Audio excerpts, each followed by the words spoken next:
So it was like, but it's hard to get across because when you say like kind of former guerrilla, current academic or something like this, it's not necessarily evident I'm mocking myself. It could just be like actual, it could just be arrogance, or former guerrilla, current podcaster. I think probably gets the point across. Well, that sounds like kind of like a sellout one, like the former guerrilla, now academic, or very pathetic in the stepping down from guerrilla to podcasting. So and the stepping up. You finally made it. I mean, it's former guerrilla to like academic is kind of like what most South American presidents are now. Yeah, good point. Yeah. Anyone can make it in South America. That's true. It's even Eurotrash fail sons can make it. They can make it big in Brazil. Yeah. Fortunately, I'm not big in Brazil. I don't know. We had a sniper lad with us, a German, in Rojava, who was planning to go back to Brazil after to become some kind of security expert, and I imagine shoot people in slums or whatever. Yeah. So obviously, there was a full range of people in kind of the epic gay international community. Like there was like literal neo-Nazis to completely the other end. But he couldn't fly back to Germany. He couldn't fly through Germany for fear of the security services. And we were in a safe house in Iraq trying to explain this like in every language we could to the people who our handlers or whatever, who spoke bad English and good Kurdish and kind of middling Turkish, of which we had good English, middling Turkish, and bad Kurdish. And we tried to do it 17 different ways, and he got a flight to Germany.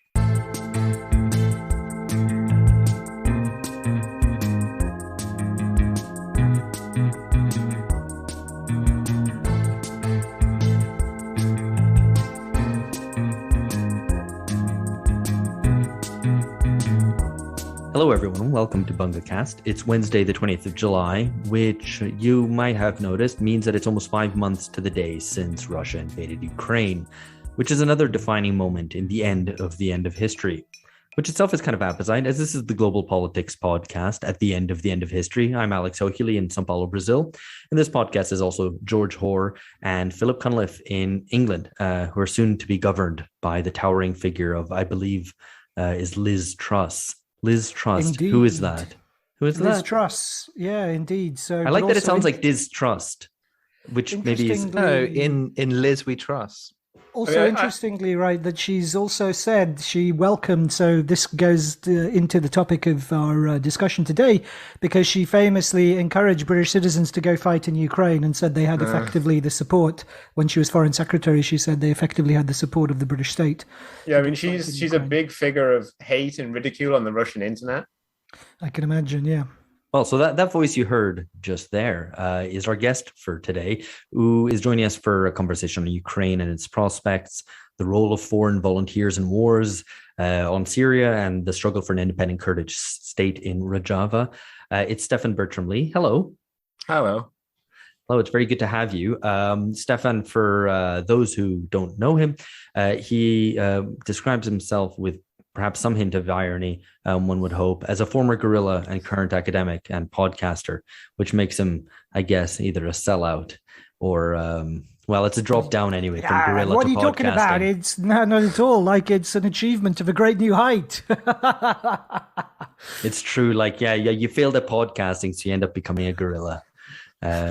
Guerrilla, not gorilla. That sounds weird. Anyway, let's get stuck into the meat of this, because we're going to be talking both about Syria and Ukraine. And I wanted to just start off firstly by making a note that we have discussed the question of Rojava before in episode 95 with two YPJ volunteers, Danny Ellis and Alexander Norton, which is entitled The Fall of Rojava, which came out back in November 2019. So listeners may want to go back and check that out if you're interested in more on this sort of story. But firstly to Stefan, I wanted to start off just by discussing something that maybe many of us got wrong. So unlike many on the left who didn't believe that Russia would actually invade Ukraine and thought that it was mainly NATO bluster, and I include myself in that, you were pretty certain that Russia would invade. So can you tell us why you thought that would happen? Well, the main thing was I followed a guy, an American security expert, like pure kind of like CIA kind of figure, but he notably was someone who, whenever the US started with this hysteria, which they would often do like kind of every spring and every winter, they would say Russia's going to invade Ukraine, and it wouldn't kind of get out of these small pockets of people that pay attention to these certain issues, but they would say this stuff and there'd be various hysterias. But this guy would always say, but the concrete movement of troops doesn't reflect this.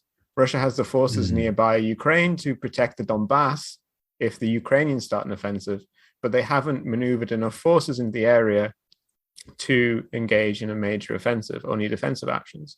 And what changed over this winter was that Russia had really put into place the forces they would need to conduct a large-scale operation in Ukraine. And this doesn't necessarily mean they were going to do it, but it certainly meant that it was kind of on the agenda, on the cards. At least they had to present the threat that they would concretely be able to do this.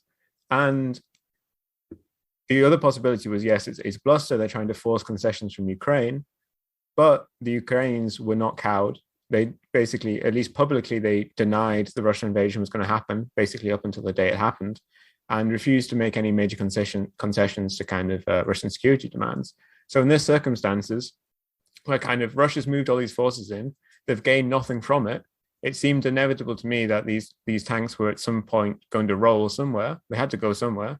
And it seemed clear to me that if they weren't getting concessions, a roll backwards into Russia would be a complete humiliation. And so they had to go forward and invade Ukraine. That sounds like, kind of correct. I suppose it kind of, the question, I guess, that's still left, I mean, I accept what you said, Stefan. The question that's still left, from in my mind at least, is why the preparation was so poor. Across, and there were the famous stories of even Russian paratroopers kind of ending up in Ukraine, thinking they were going on a training exercise and then realizing they're invading a neighboring country. And this is something it's this bizarre thing with kind of modern kind of information, because of satellites, you can literally just watch exactly what any country is doing with their military forces, unless they literally do it underground, like the Koreans, the North Koreans. And so the reality was that everyone but the Russian soldiers knew that Russia was going to invade Ukraine, which was completely bizarre. I mean, I think my only kind of the adding of the detail is to say, I think that there was, and this is a point which was raised by another recent guest, Richard Sakwa, that clearly the Russian, leadership hadn't prepared either its elite or let alone kind of ordinary soldiers for ideologically, for what was, what was going to be a very kind of grueling campaign politically or anything like that. And that seems to me also to, validate the thesis that he was seeing how much he could get by saber rattling, and when he didn't get anything, essentially, then decided, like you said, rolling back from that would have been too much of a concession, so he had to roll on forward. Yeah, I mean, I think to be clear that I don't think it's kind of crazy that Russia engaged in a military operation in Ukraine. I think basically what happened in 2014 was a conflict completely unresolved. And something that had to be concluded one way or another at some point.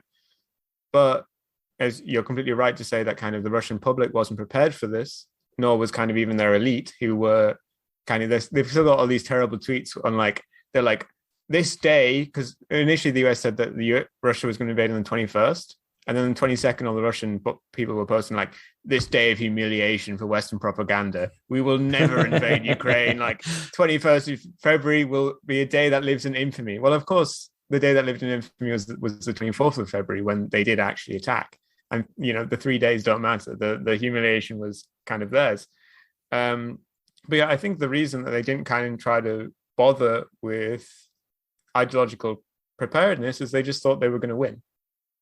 They thought they were going to win in 3 days, that the Ukrainian state would collapse.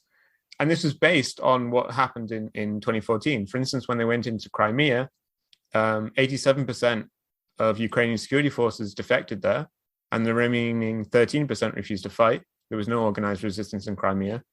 In the Donbass, tens of thousands of police officers defected to the Donetsk People's Republic and the Luhansk People's Republic. And kind of the forces that went there to kind of shoot protests and so on had to be moved from other parts of the country, with local military columns also just kind of joining or being disarmed by protesters. And so from 2014, what the Russians saw was a Ukrainian state which was incredibly weak. But obviously, it's been 8 years, and in that time, there's been a lot of Western influence and a lot of reforms and a lot of purges in Ukraine, which has completely changed the situation. So we're going to come on to a lot of this, actually. But before we do that, because that's nicely set us up to think a little bit about Ukraine, but we're going to delve, I guess, first into your own personal biography, actually, as a way of moving from England to Syria to Ukraine. So maybe you can explain to us how you got from the northeast of England to where you're doing your doctoral research now in Swansea in South Wales by way of Rojava. Well, I was always one of those kind of teenage anarchists that were like, if I was around in 1936, I would have joined the International Legion. And then one day in 2014, the Battle of Kobani, was it 2013? The end of 2013? The Battle of Kobani, no, it was the end of 2014. The Battle of Kobani was kind of catapulted, not just to kind of news that leftists look at, but to complete it was a stop story on all international media for several days of this kind of plucky resistance force resisting, because this is a time where the Islamic State had just been kind of winning every battle they engaged in. The kind of Iraqi army was dissolving before them. It seemed like they were going to basically knock on the gates of Baghdad, and we didn't know what the answer would be there, And then they got to a small Kurdish town of Kobani, and they found themselves frozen and stuck and unable to progress, or only able to progress very slowly over months of work. And then eventually, with the help of US airstrikes, we're able to turn the tide there. And obviously, kind of the political dimensions of this force were elided in Western media, apart from completely surface level facts of like, oh wow, look, it's women. But obviously, I then kind of looked this organization up. I actually heard of them earlier in the year from looking on Wikipedia. I just got on Wikipedia and looked at all the lists of factions. That's how people get radicalized. So, you know, watch out, kids. Or indeed, watch out for your kids if you have kids. If they're on Wikipedia, you don't know what might happen. So yeah, I was like, oh, my Spain has come along. So it's, I'm going to go. And as a kind of like an absolutely pathologically leftist kind of teenager, that made complete sense to me. So how old were you then when you left for Rojava? So this was when I was 19, but I said to myself I was going to graduate first. And so I graduated and then I went.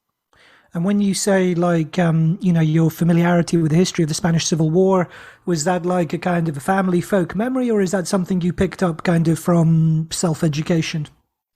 No, it's just something from the internet, from online radicalization. Though actually it was something my grandma just barely remembers that.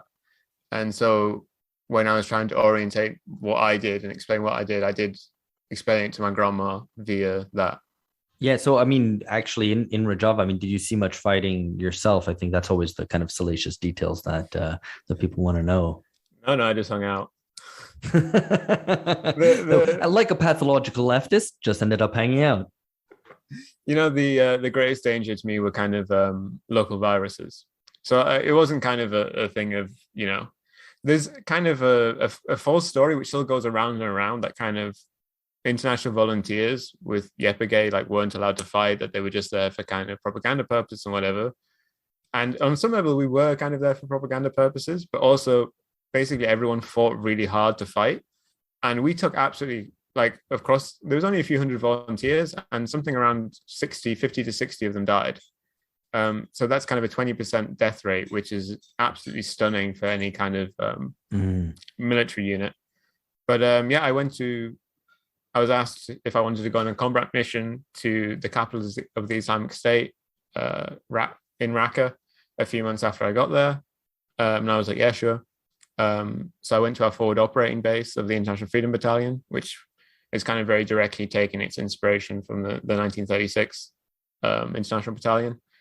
And I was there for a while, and they're like, Stefan, in like 2 days, you're going to go with about 1/3 of our guys and women and take a point inside the city and hold it. And I was like, okay. And then basically, I think that night or the next day, I became really quite ill with typhoid, though I didn't know it at the time. And basically, I couldn't really walk more than 100 meters or anything like this. So yeah, the mission was called off for me, and I went off to hospital. Oh yeah, I mean, well, that's quite similar to an experience that Phil had yesterday when he had a heat stroke at the beach, and he didn't know it until later. You are such a dick. I swear to He, God. he soldiered on very valiantly. Stayed at the beach and then came home recovered. But back to the story. I mean, I guess it'd be interesting to know also a little bit about other Western volunteers in your unit. And actually, just to make a kind of brief parenthesis here, I guess we can foreshadow this, that there's a film being made about about your story there. And so maybe you can also tell us a little bit about that too. I can't. Well, obviously, I mean, I know all the details of the movie, but I can't really tell you about them. Okay. No, well, that's good. That's a good tease actually to listeners, so they'll be intrigued. Did you read the press release? I did read the press release. Yeah. So the press release is interesting because it's very strange. I hadn't considered this, but obviously I probably should have. But the press release positions the movie as kind of half of it is kind of about a young person from kind of like an online culture who goes to kind of experience like the real thing or whatever. But half of it is very much focused on it being like the first big biopic film about a non-binary person, which I didn't expect, but only because I'm stupid. Like, obviously, I should have expected that. it'll tie into all the obvious kind of hot topic issues for internet people. And you were wondering about the other people in my unit? Yeah. So I was in this communist unit in Raqqa. But even then within this unit, it kind of wasn't entirely unified. And there was kind of just random Westerners who'd happened to end up there. And the most notable example of this is one guy that we were with was, when he left us, he was leaving us to go join the LAPD. Oh. Wow. So, I mean, how's he getting on? The darling of the left. Yeah, pretty good. Could you tell us a bit more about the kind of, the political currents maybe in the communist unit? So, is it was it mainly anarchist kind of people, or were there some Trotskyists, some kind of old-fashioned kind of Stalinists? Was it kind of people who leaned left but were, kind of apolitical but were there for adventure? So the basic philosophy of Yepagay International at the time, and this kind of 2017 when I went, was kind of the peak of numbers of Western volunteers there, even though the number was still not very high, but maybe it was topped out like 100 of us, maybe at most, during this very peak period. There was kind of the idea of Yepagay that either you have military experience and we can give you a political education, or you'll already have some kind of political education and we can give you a primarily military education.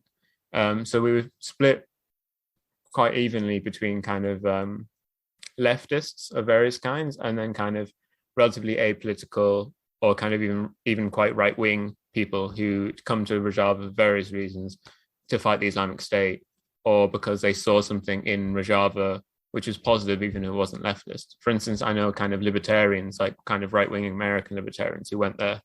Rojava doesn't have driving licenses. Oh yeah, utopia right there, I guess. Yeah. So my unit, my kind of class, my graduating class of at boot camp or whatever you want to call it, was split pretty much evenly between the two. But we were, including myself because I was an anarchist at the time. There was like 4 other anarchists, and then one guy who was like a Bernie bro. All right. Who'd grown up and always wanted to be a US Marine, but then as like when he came of age, he realized that the US military sucked and were like evil and so on, and so he was like, damn, I guess I don't get to join the military. But then he read Brace Belden's interview with Rolling Stone and then listened to that Chapo episode and was like, oh wow, there is like kind of like a non-evil military military unit I can go join. And so he came to Rojava. And then kind of, the other half of our unit were non-political guys. You mentioned Nazis kind of who went to join, presumably to fight because they wanted to fight Muslims. Can you tell us a bit more about them? Did you get to know any of them or understand their motivations and their politics? No, so I didn't meet... I know there was kind of 2 guys who were fascist. One guy... was killed in action, so I'm not going to say anything about him because it wouldn't be very nice, but I'm not going to say anything about him because he's a martyr.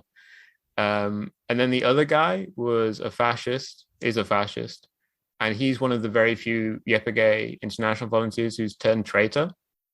I think it might just be him. But what do you mean turn traitor? Like he's collaborated with Turkish state media. No way. No.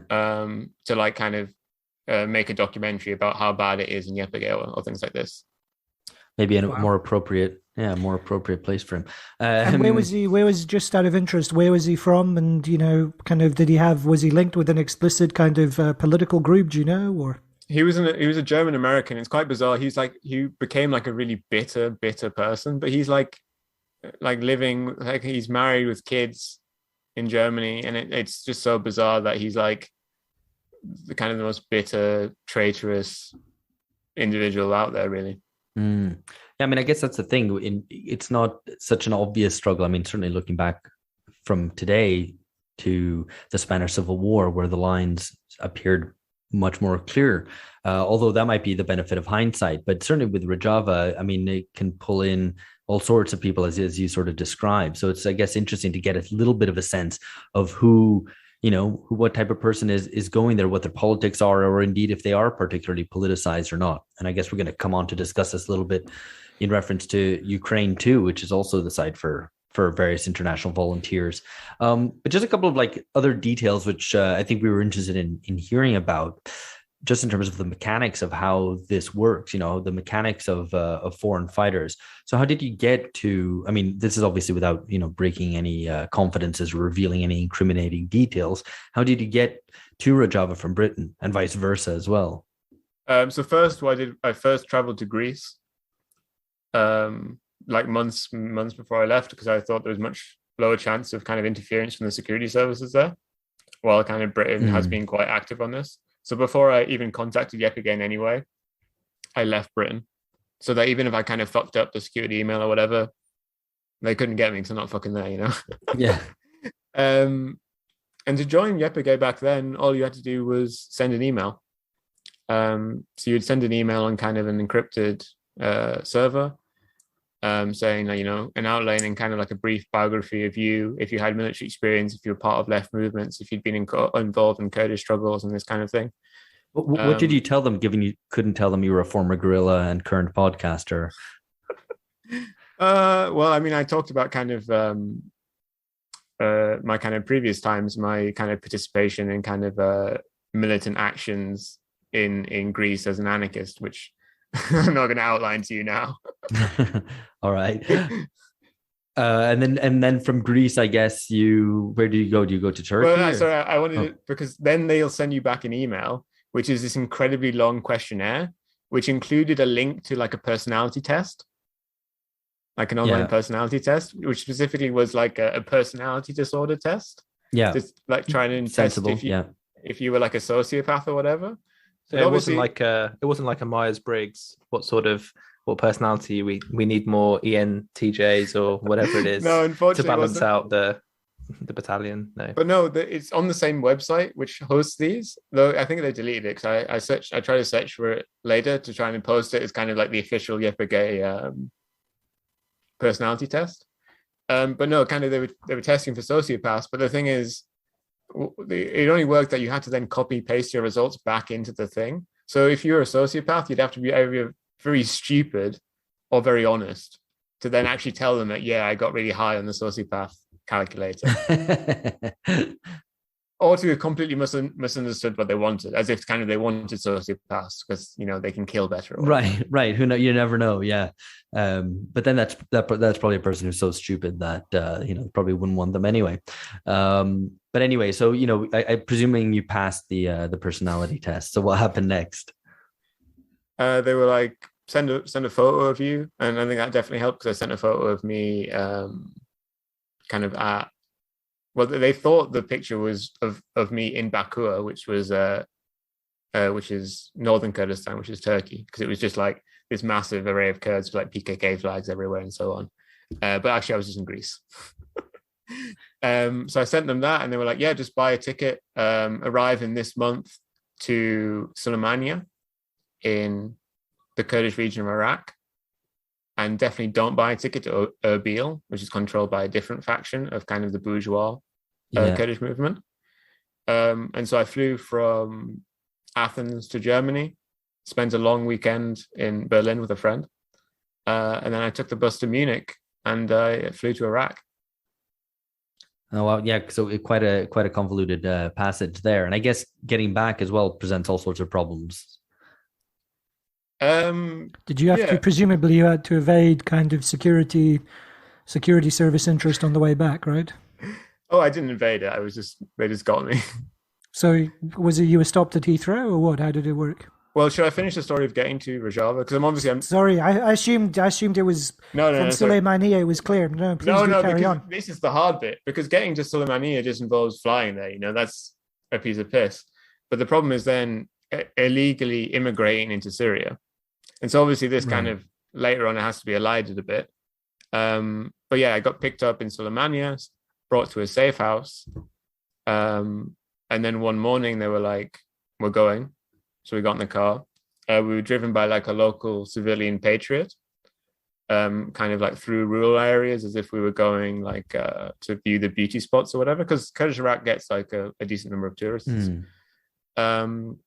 We got to the border, or got near to the border. We dismounted, and then we kind of we met up with Kurdish people who were going there, including a woman from London, which I will give no further details about, but that was very interesting.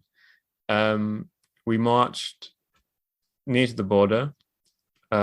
We kind of crossed rivers on like across the Tigris River, in fact, one of the most famous rivers in the world, on kind of horribly overfilled rubber inflatable boats. We got across the river, there was helicopters, there was dogs barking and men shouting or whatever. We marched and marched and marched, and we were actually caught by the Iraqi security services. But I think the guides we were with, who were armed, said to them, we can give you $100 to fuck off, or we can get into it. And they were kind of patriots, and so they were like, yeah, of course, just go on. Because of course, like kind of while Rojava is opposed by KDP, the leading force in Iraqi Kurdistan, they're generally very popular among the populace, even among kind of the security services there. Right. And so yeah, and then we that was it. We got there. Very good. And so the way back obviously was more complicated. The way back was actually. And if you could also tell us why at what point did you decide to leave, Stefan? What was your motivation for going back? Because I mean, was it like something that you wanted? You decided already you were going to spend a limited time, or was it a decision you made on the ground? My mother had a very serious medical incident or whatever, and so I left because of that. I was planning, the initial plan was to get there maybe in January, and then to leave in maybe September to be able to go back and do my master's. But I kind of missed that date because I only got there in April, as well as there being like a conflict in Iraqi Kurdistan which closed the airports. And then having gone past the beginning of the academic year, I was like, I may as well stay here for another year until the next academic year, because what the fuck am I going to do in Europe? And, I'd found kind of like a fulfilling and structured life there. But yeah, because of the situation with my mother, I left and went back to the UK. The security stuff of getting out of Syria and into Iraq was actually much easier at this point. But then obviously when I got back to the UK, I was then confronted by the security services of the UK. They picked you up at the border, or they came to your house? How did it go? So you asked about Heathrow, but I actually flew to Bristol because I thought the security services there would be of a lower quality. No, it's a city filled with hipsters. Like that place will be crawling with hipster sellouts. How were the Bristolian security services? Well, I met the whole Syria office, just the two of them. And it was interesting talking to them, obviously, because I was asking them, like, if you had any of my lot before, if you just had, like, ISIS people. And they said, we haven't had any ISIS going back, but we've stopped quite a few people trying to join ISIS going. And we've talked to them. And so, yeah, it was obviously an interesting experience for them. The kind of the very nerdy one was disappointed because I explained less about my crossing over the border than I've explained to you guys now. And I made it out to be very boring. And he was like a border crossing expert. So he was really quite sad and disappointed. I hadn't outlined this to him. But yeah, basically, I got to the kind of the gate of the airport, like after you show your passport to the machine or a person, though I can't do that anymore. And the machine just doesn't work for me. I have to use the person. That's presumably deliberate because your passport's been marked, right? Yeah. And I went out there and I was kind of stopped by quite a lot of people in plain clothes. They kind of confiscated my electronics and then they took me for a interview. They actually kept my laptop and my phone, which sometimes like that, like if you take someone's phone and laptop of you and there isn't someone waiting for them at the airport and it's night, they can just be completely fucked. But the police, because I'm a nice, middle-class white person, just drove me to my friend's house. Oh, yeah. Well, I mean, I guess, if you had been suspected of joining ISIS, the outcome would have been pretty different as well. So obviously one of the interesting things with foreign fighters, and often, one of the quite problematic things is that networks of foreign fighters suddenly turn up elsewhere.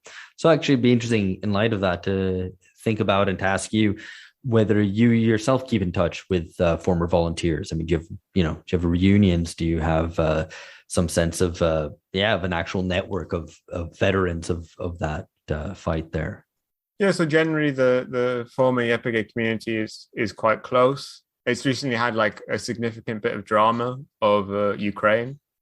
For instance, one of our number, Aiden, as well as Sean Pinner, is currently up for execution. So they were YPG volunteers then? Sean Pinner and Aiden Aslan were, and Aiden was my friend. He's a really fun guy, and I help everything kind of work out. And that obviously kind of caused drama because lots of people that were were used to be in YPG were like, why the fuck was he? He wasn't in Azov, but he was kind of fighting alongside Azov in Mariupol. Like, why was he doing that? Well, other people were like, of course he's doing that. Like, he's defending Ukraine, like back and forth. And a guy that was close to him, who's also like a Kurdish leftist, was like, stop fucking arguing. Like, I don't give a shit. What I care about is Aiden and all this other stuff. Like, what matters is our loyalty to each other more than any of this other stuff.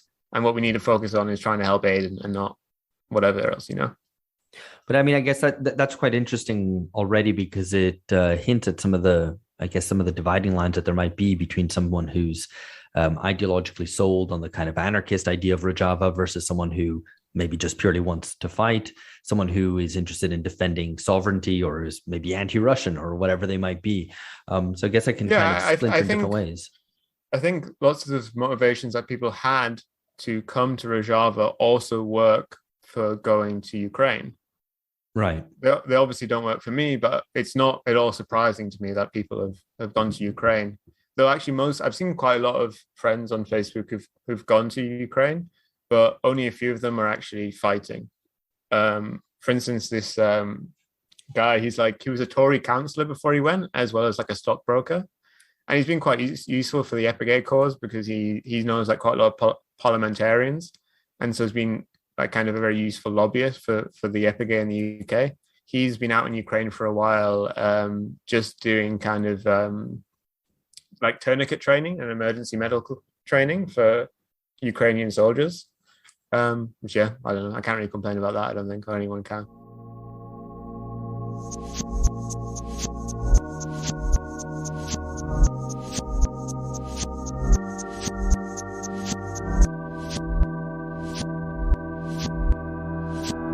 So, that's fascinating. As to the war itself, I guess, and kind of more turning to your analysis rather than your kind of personal experience in fighting in Syria, it's interesting to note some of the parallels, but also some of the contrasts between Syria and Ukraine. I mean, both are major proxy wars involving Russia and NATO powers on opposite side, as well as the presence of international volunteers, which we've already mentioned. I guess there's to draw out some of the contrasts and see what you think of this. Is that in Syria, the Kurdish forces had U.S. air power on their side, whereas in this war, all the kind of tech seems to favor the Russians in terms of their artillery dominance over the Ukrainians. So how does that play out, especially in terms of volunteers for the Azov battalion or whatever. Yeah, I mean, obviously, there's been a big thing. You had these absolutely kind of just dreary posts not posts, like kind of statements by Western volunteers who were very enthusiastic about going to Ukraine at the start of the fighting, saying like, because of those like stuck tank columns near Kiev, they're like, oh, target rich environment, blah, blah, blah. Like, we're going to be able to destroy. Because obviously, for kind of like an American kind of patriotic soldier, the idea that you can go and fight and kill Russians in like direct combat is obviously going to be like, that's the real shit. Like, we're fucking around with all this other fucking bollocks with Arabs or whatever.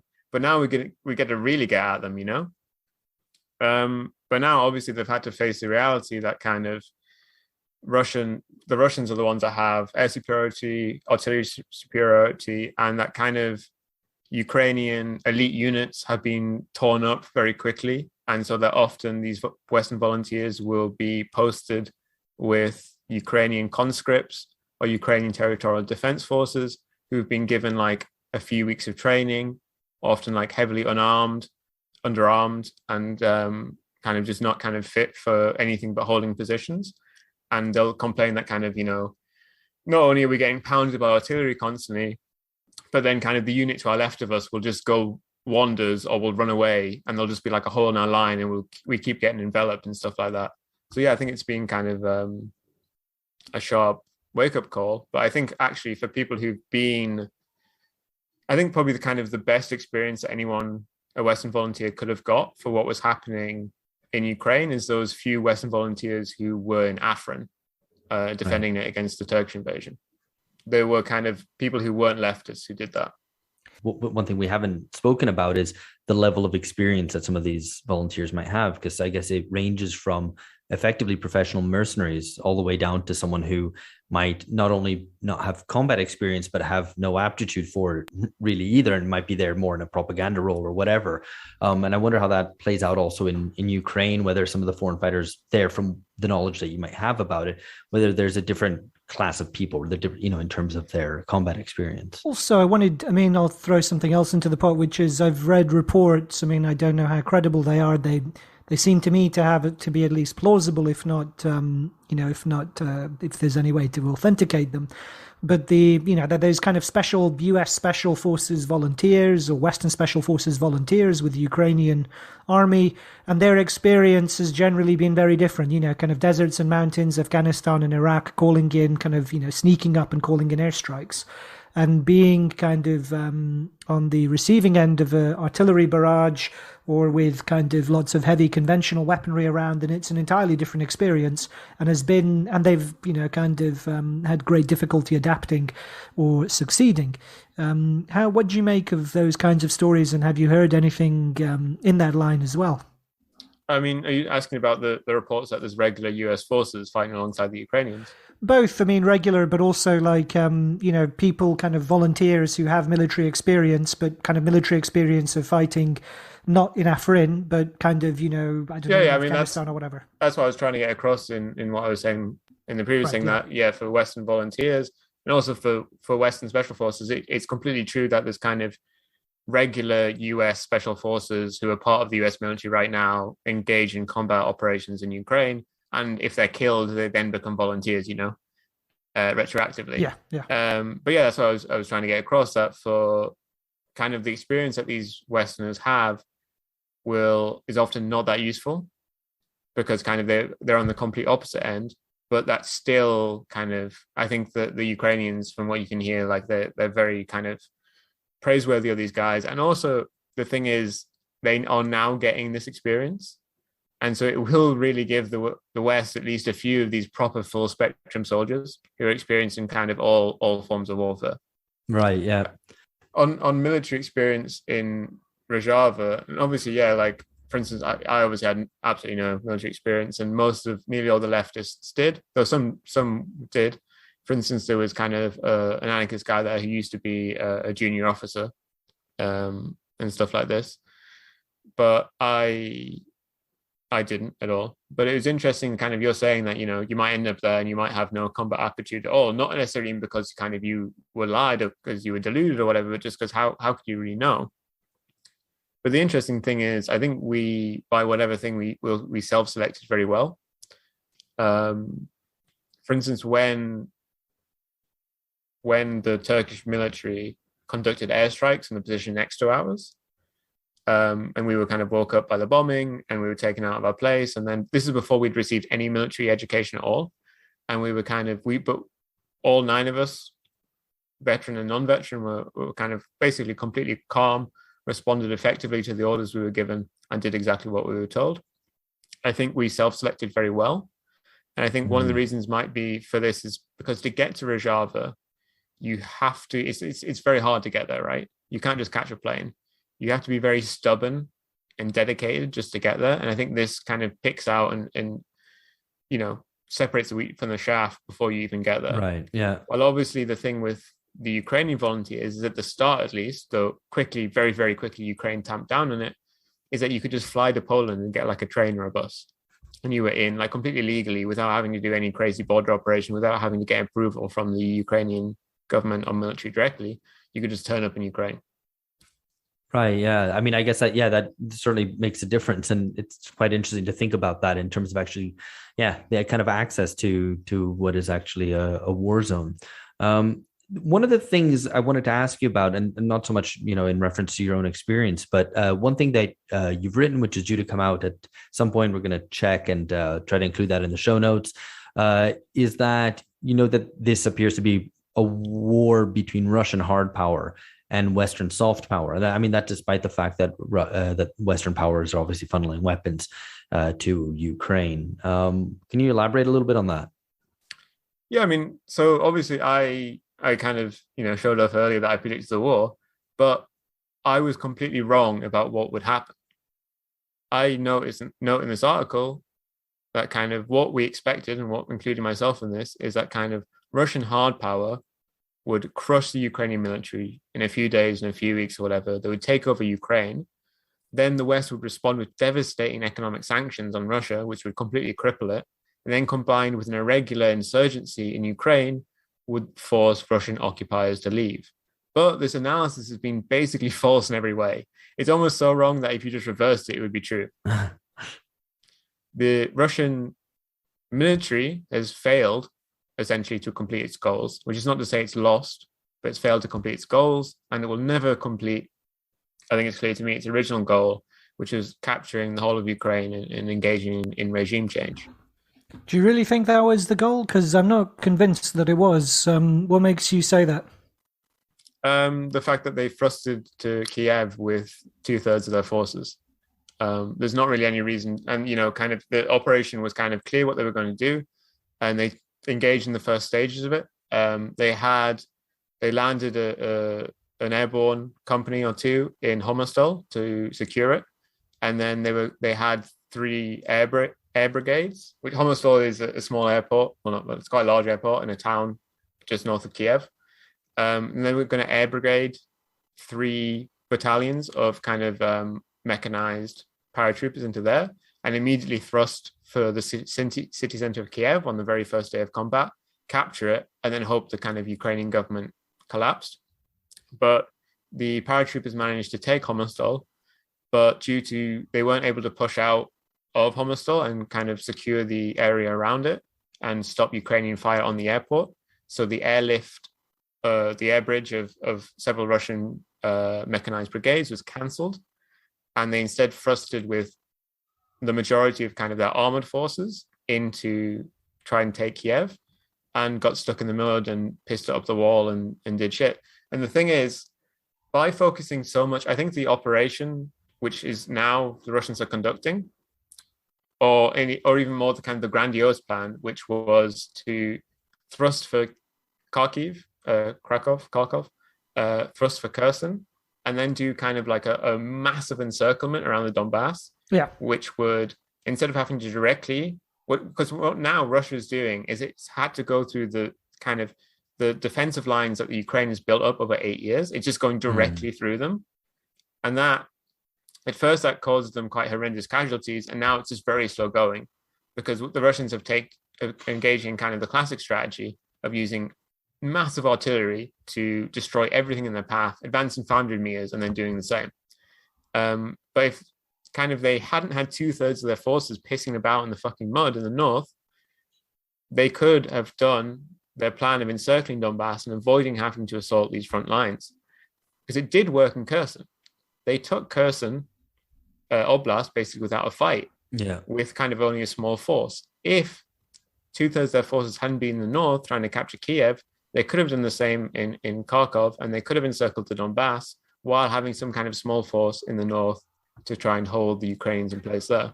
But there was never, the size of the armed forces were never great enough to occupy all of Ukraine. So presumably, what you say is convincing about the fight over the airport. I did see reports, that the kind of thrust towards Kiev was a feint in order to hold down Ukrainian forces while they, mopped up in Donbass. But like you say, the kind of encirclement isn't going well, and the forces deployed to Kiev were significant, more than a feint. It's interesting to hear it's very interesting to hear analysis of it. I guess moving on to talk a bit more about the volunteers, and you've mentioned this already, but what do you make of the YPG volunteers who've joined the Ukrainian armed forces? Like, if you think of their political motivations, it's kind of revulsion with kind of aggression, and a desire to kind of, fight for, it's a clear case where there's kind of an aggressor and a victim. Would that be it? Well, the interesting thing with Aidan, specifically, who is my friend and who I knew best and can kind of speak to his personal motivations, is that he went to Ukraine in 2018 and joined a regular kind of Ukrainian Marine battalion. So he was never in Azov, was never associated with any kind of volunteer unit, but was a regular soldier of the Ukrainian military. And of anyone that's been accused of being a mercenary by Russia and the Donetsk People's Republic, it's the least true in this case. And yeah, I think he was just a guy who kind of enjoyed military life. He was a guy that was convinced he didn't go out there as a political volunteer, but was convinced by the political system of Rojava, not as kind of like a socialist endeavor, but as kind of like a liberal democratic endeavor in a region which didn't really have this, like a multi-ethnic endeavor with kind of a religious toleration, this kind of thing. And it's interesting, I read an interview from Aidan where he said in a 2020 interview that the Ukrainian military should not go on offensive in Donbass, that the issue should instead be resolved peacefully through negotiations with like a Minsk III or whatever. And which just makes it kind of more of a shame of that he ended up there anyway. So yeah, I don't think he kind of had any, negative motivations, and it was instead based on this kind of idea of Russia as an aggressor. But yeah, obviously, I think he kind of the case is obviously a lot less clear cut than he probably thought it was. So, and off the bat, and this, I guess, is asking you to kind of fan out, I guess, from your both off the back of your personal experience, but also with respect to your analysis of Ukraine. How important or effective do you think volunteers are to shoring up a side in a war? And how might we, I guess, related to that, how might we judge their military effectiveness? Well, the thing in Rojava is that kind of we were never a large number, and instead kind of our influence and importance was as propaganda, but not in kind of like a very narrow point where like as if we were just kind of spectacles which never engaged in fighting. It was the fact that people fought and died was the propaganda. What YPG wanted to kind of communicate, especially with its leftist volunteers, is that the Kurdish struggle, the struggle of YPG, of PYD, was not a narrow Kurdish struggle. And instead, this was a struggle for the Middle East, a struggle for peace, for democracy, for socialism. And they wanted to demonstrate that kind of socialist internationalism was something that was still alive. And that's, I think, why lots of people went there.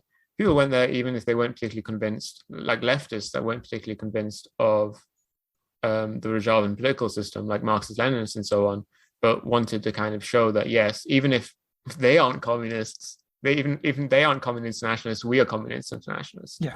And that we'll take part in this anti-fascist national struggle. Do you think that was successful, kind of looking back? I mean, do you think that message got across? Yeah, to some degree at least. Like, it showed social internationalism isn't dead, but it's pretty close to being dead.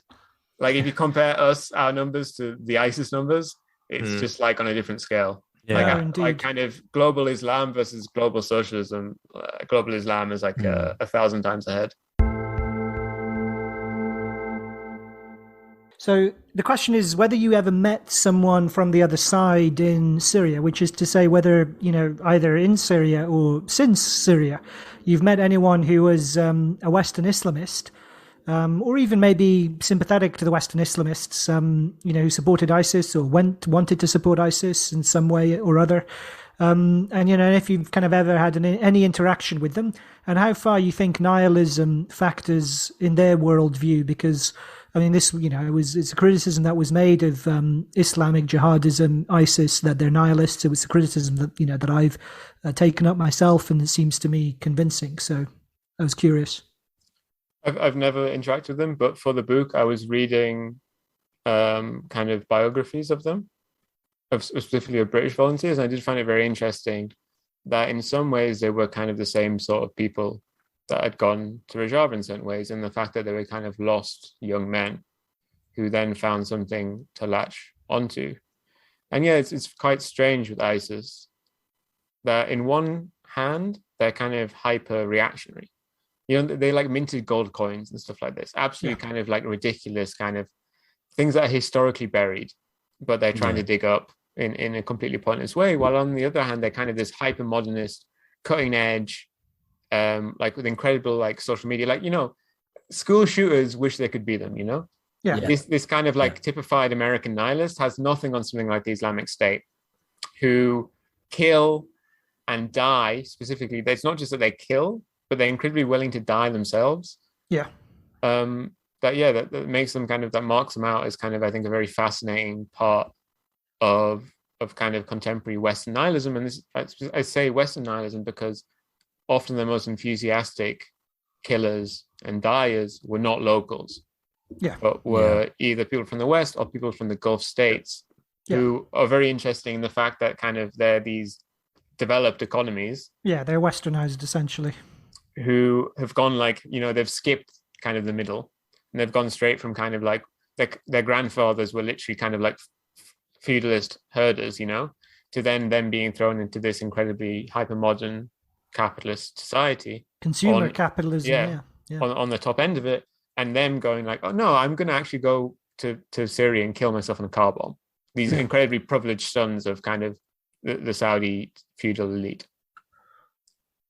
So, I mean, is there anything more in the kind of the nihilism of Islamist reaction versus the nihilism that drives kind of young men to go fight for Ukraine or to go fight for Rojava? Is it fairly contingent, or do you think there's kind of an element that there is still presumably, you had humanists for all your nihilism, you had humanist motivations in a way that somebody, who went to kind of rape and murder on behalf of Islamic State didn't?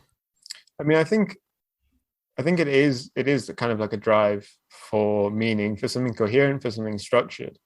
I think in kind of all these volunteers, I think that's why lots of people who kind of left Rojava and gone to Ukraine went often for kind of just this structured military life, as opposed to going back to the UK. That's why I went back to the UK, and after being in Rojava in this strict communist, like war like barracks communism life, and I go back to the UK. I remember I went into a Tesco soon after I was back, and there was just all these like different varieties of products that I could buy, and I was just like, I was absolutely disorientated, and just like I ended up just walking out the store without buying anything. I'd lost the mentality. And I think the people are driven by nihilism, like kind of they're driven by kind of a desire to escape nihilism by joining the Islamic State, by joining the Ukrainian military, by joining YPG. But that doesn't mean that you can look for an escape for nihilism, but then join a group which in itself is nihilistic. I think that's going to happen. Like, for instance, like with anarchist street fighters in places like Greece. Well, you're driven by kind of like a desire to escape kind of Western nihilism, but because this is all you've known, you then kind of reproduce them. without kind of like the beacon of socialism or something like this being able to call you in a different direction. All right, listener, that's the end of the free show. You will catch the rest of it on Patreon, where we're discussing Syria, energy, how close we are to a world war, as well as things like the racial sheriffs and privilege police. That's over on patreon.com/bungacast. We hope to see you there. If you've enjoyed this, hit follow wherever you're listening to your podcast, and also maybe drop us a review if you would be so kind. All right, catch you later. Bye-bye.